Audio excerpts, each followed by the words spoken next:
en la primera lectura, bastante fuerte como el Evangelio.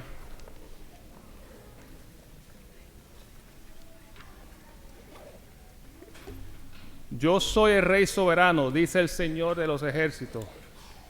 Ese Señor de los ejércitos es Dios nuestro Padre. Estoy buscando una palabra que quiero empezar con eso. Y es que va dirigida, aquí está. Ahora les voy a dar a ustedes, sacerdotes, estas advertencias. En aquella época, los sacerdotes eran los que llevaban el mensaje de la palabra de Dios. Hoy en día no son solamente los sacerdotes. Aquí hay que incluir los obispos, los sacerdotes, los diáconos y todos aquellos que estamos involucrados en la iglesia. O sea, este mensaje no es para los sacerdotes de hoy en día, era para los sacerdotes de aquella época, que eran los que llevaban el mensaje, la buena nueva, al pueblo.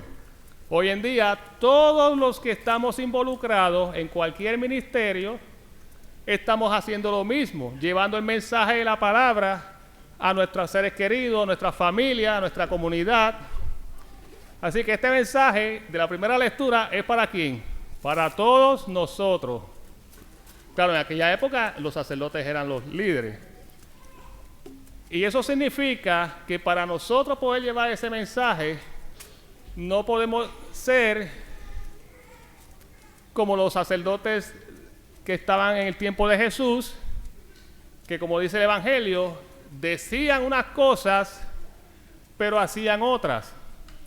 Eso es lo que conocemos hoy en día como integridad. Si yo soy una persona aquí, que me paro aquí al frente a llevarles el mensaje de la buena nueva a ustedes, se supone que en mi vida diaria yo lleve ese mensaje también. Que yo no trate a mi esposa con maltratos, sino que la trate con amor.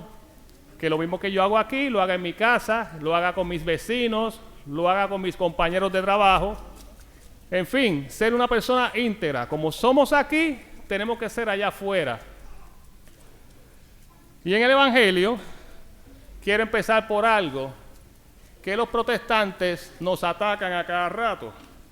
Pero la Biblia dice, no llamarás padre a nadie, y ustedes le dicen padre a sus curas. ¿Han escuchado eso alguna vez? No, nadie lo ha escuchado. Yo soy el único que estoy en la calle todos los días. Y esto, una hermana de la iglesia, hace unos meses atrás, me pidió una explicación de esto. Claro, porque a ella le habían dicho este comentario y ella pues me lo dijo. Y yo pues la voy a buscar ahora, lo que yo le encontré ese día. No voy a dar el nombre de la hermana.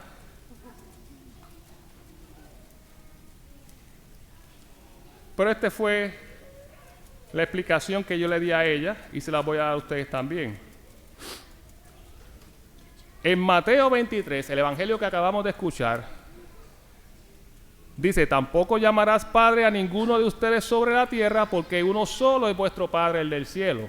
Y todos nosotros, los católicos cristianos, sabemos que el único Padre es ¿quién? Nuestro Padre del cielo, Dios.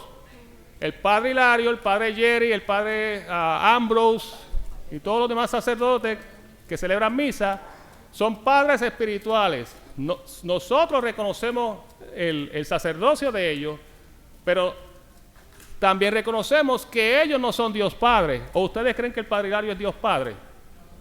Exacto, pero nuestros hermanos protestantes siempre nos atacan con ese versículo de la Biblia. En el texto se refiere a que no se debe honrar a ningún hombre más de lo que se honra a Dios. Ahí está el detalle, como decía Cantinflas. Dios debe ocupar el primer lugar de nuestras atenciones. Además, Jesús no menciona que no se puede llamar al padre biológico o al sacerdote padre. Sobre este tema, San Pablo escribió, pues aunque hayan tenido 10,000 instructores en Cristo, no habéis tenido muchos padres. He sido yo quien por el Evangelio os engendré en Cristo Jesús. Ese es San Pablo hablándonos a nosotros, hablándonos en aquella época. Y eso lo encuentran en la primera carta de Corintios, capítulo 4, versículo 15. La iglesia considera a sus sacerdotes como otro San Pablo, padres espirituales bajo la autoridad de un solo Padre celestial. Y al final de la misa, si quieren, me hablan allá, llevan un papel y un lápiz y yo le doy las citas. Hechos 7, 2, 5, Romanos 4, 16, 9, 10, Primera de Timoteo 1 y 2, Tito 1, 4 y Filemón 1, 10. El que quiera más información para corroborar esto y tenga una herramienta para cuando los hermanos protestantes de nuestros trabajos nos vengan a hablar de esto, ustedes puedan contestarles con amor, con caridad, lo verdadero del mensaje. Habiendo aclarado eso, en el Evangelio dice, en la cátedra de Moisés se han sentado los escribas y fariseos. Ellos eran los líderes de la iglesia en aquella época, los líderes espirituales. Y ahí es que Jesús dice, hagan todo lo que les digan, pero no los imiten, porque ellos hacen fardos muy pesados y difíciles de llevar y los echan sobre sus espaldas, pero ellos no quieren ni siquiera mover un dedo. Todo lo hacen para que la gente los vea. Ensanchan las filacterías. ¿Y eso qué es? Filacterías. En aquella época, los fariseos y los sumos sacerdotes cargaban unas pequeñas cajas o bolsos de cuero. Y en esos cueros llevaban los pergaminos o las lecturas que ellos desenrollaban y leían del profeta Isaías o de los primeros 5 libros de la Biblia, el Pentateuco. Y ellos, ¿qué hacían? Los ensanchaban para poder llamar la atención, para que cuando la gente los viera, estos son nuestros líderes. O sea, ellos lo que querían era enaltecerse para que la gente los viera y los tomara como gente importante, gente de mucho valor. Y fíjense cómo termina el Evangelio. Que el mayor de entre ustedes sea su servidor, porque el que se enaltece será humillado, y el que se humilla será enaltecido. Es muy difícil para mí estar escondido en el altar. ¿Por qué? Normalmente en todas las misas que yo voy a participar con los sacerdotes, yo soy el más alto. Y todo el mundo me ve. Ha habido algunas misas que yo he ayudado y hay diáconos o sacerdotes más altos que yo. Pero el estar ahí arriba en el santuario es muy difícil que la gente no me vea. Y es muy difícil para mí, aunque ustedes no lo crean, yo soy una persona muy tímida. Pregúntenle a mi esposa. Yo casi no hablaba.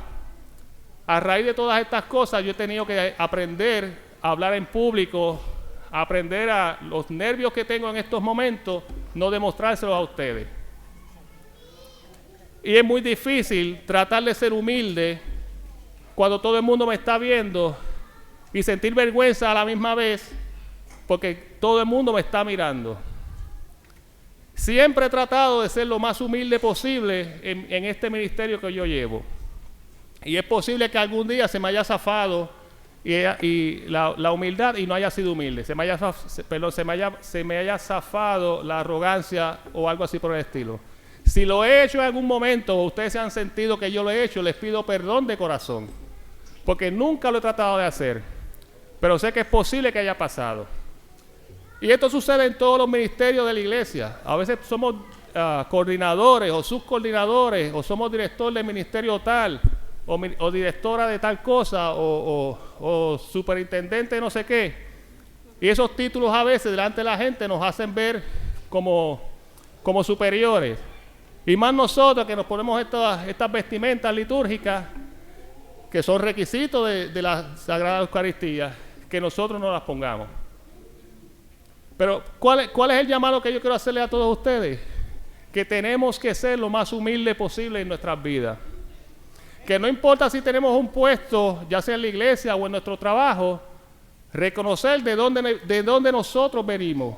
¿Cuáles fueron esas semillas que nuestros padres o nuestros abuelos o nuestros tíos sembraron en nosotros cuando nosotros éramos niños?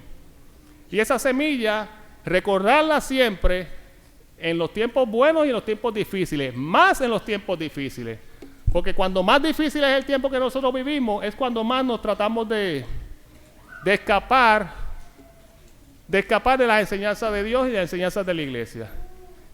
En esos momentos más difíciles es donde nosotros, como dicen muchos hermanos del grupo oración, tenemos que doblar rodillas y reconocer que somos nada, que venimos del polvo, venimos de la tierra, que qué más humilde de eso, nosotros reconocer que venimos de nuestros países, con nuestras necesidades y hemos llegado hasta acá y acá nos han dado un puesto, pues ese puesto debemos recordar siempre de dónde venimos. Y cuando vengan esos tiempos difíciles, que donde creemos que Dios nos abandona, rezar con más fe, con más agudeza, con más determinación, para que al fin de nuestras vidas nosotros podamos ver los resultados de esa oración, los resultados de esa semilla que nuestros padres o nuestros familiares y aquellos sembraron en nosotros cuando éramos niños. El que se humilla será enaltecido. No dice al que lo humillan, el que se humilla.